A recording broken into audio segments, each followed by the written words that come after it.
कधी कधी एक छोटीशी गोष्ट सुद्धा आरोपीपर्यंत पोहोचायला मदत करते। मग तो गुन्हेगार कितीही हुशार आणि शातीर असो, त्याने कितीही पुरावे मिटवण्याचा प्रयत्न जरी केला तरी काही ना काही एक धागा तो मागे सोडून जातो। अशीच एक धक्कादायक घटना समोर आली। या घटनेत पोलिसांना एक शर्ट सापडतं आणि या शर्टावरून सुरू होतो खरा गेम। ते कसं, नेमकी घटना काय, कुठे घडली आहे, या सर्व प्रश्नांची उत्तरं या व्हिडिओत पाहूयात। तारीख 13 डिसेंबर 2024। एका नदीच्या किनारी महिलेची बॉडी मिळते। पोलिसांना या घटनेची माहिती मिळताच ते घटनास्थळी धाव घेतात आणि या महिलेची तपासणी केली असता त्या महिलेच्या दोन्ही हातांवर टॅटू कोरलेले दिसतात। पण असा एकही पुरावा तिच्याकडून मिळत नाही ज्यानं या महिलेची ओळख पटवण्यात मदत होईल। मात्र या महिलेच्या बॉडीजवळ रक्तानं माखलेला एक शर्ट आणि पॅन्ट सापडते। हे शर्ट आणि पॅन्ट पोलीस हातात घेतात तेव्हा त्यांना दोन्ही कपड्यांवर न्यू स्टार टेलरचं टॅग दिसतं। हे टॅग कोणत्या टेलरने शिवलं असेल असा प्रश्न पोलिसांना पडतो। त्यानंतर पोलीस तपासाची चक्र फिरवतात। हा गुन्हा ज्या ठिकाणी घडलाय त्या संपूर्ण परिसरात जितकीही टेलरची दुकानं असतात त्या दुकानांमध्ये या टॅग संदर्भात ते चौकशी करतात। जवळपास 10 टेलर्सची दुकानं पोलीस पिंजून काढतात।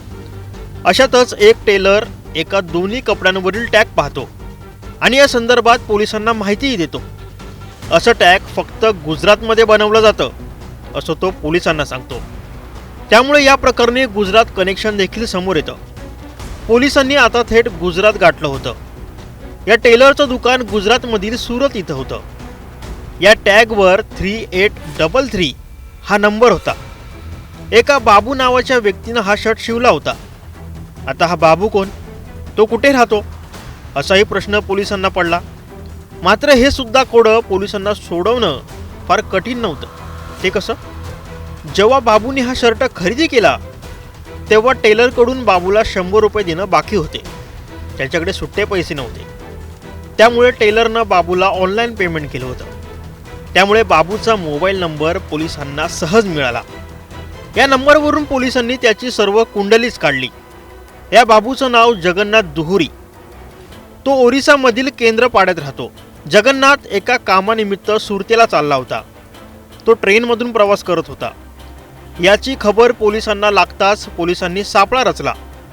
ट्रेनने रायगड सोडताच पोलिसांनी जगन्नाथ उर्फ बाबूला अटक केली। पोलिसांनी या बाबूची कसून चौकशी केली असता त्यानं हत्येची कबुली दिली। ज्या ठिकाणी या महिलेची बॉडी सापडली ते ठिकाण होतं ओरिसातील कटक येथील कचजोडी नदी। याच नदीच्या किनारी या महिलेची बॉडी सापडली। ही महिला दुसरी तिसरी कोणी नसून त्या बाबूची वहिनी होती। बाबूने आपला मोठा भाऊ बलराम दुहुरी आणि चुलत भाऊ हापी दुहुरी यांच्या मदतीनं आपल्याच वहिनीचा काटा काढला।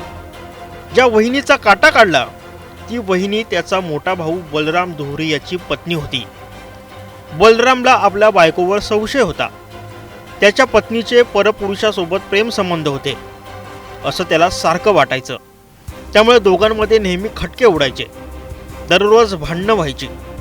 एके दिवशी बलरामला राग अनावर झाला आणि त्यानं टोकाचं पाऊल उचललं। आपला लहान भाऊ जगन्नाथ आणि चुलत भाऊ हापी याच्या मदतीनं आपल्याच पत्नीची निर्घृण हत्या केली आणि हे तिन्ही आरोपी फरार झाले। आता या प्रकरणी पोलिसांनी तिन्ही आरोपींचा शोध लावलाय। या आरोपींना पोलिसांनी अटक केली असून पुढील चौकशी सुरू आहे। आता यात नेमकी चूक कोणाची? बलराम जर आपल्या पत्नीसोबत एकदा बोलला असता किंवा खरं काय खोटं काय याची शहानिशा केली असती तर कदाचित त्याची पत्नी या जगात असती। या स्टोरीबद्दल तुम्हाला नेमकं काय वाटतं हे आम्हाला कमेंट करून नक्की सांगा आणि न्यूज 18 लोकमतला फॉलो करायला विसरू नका।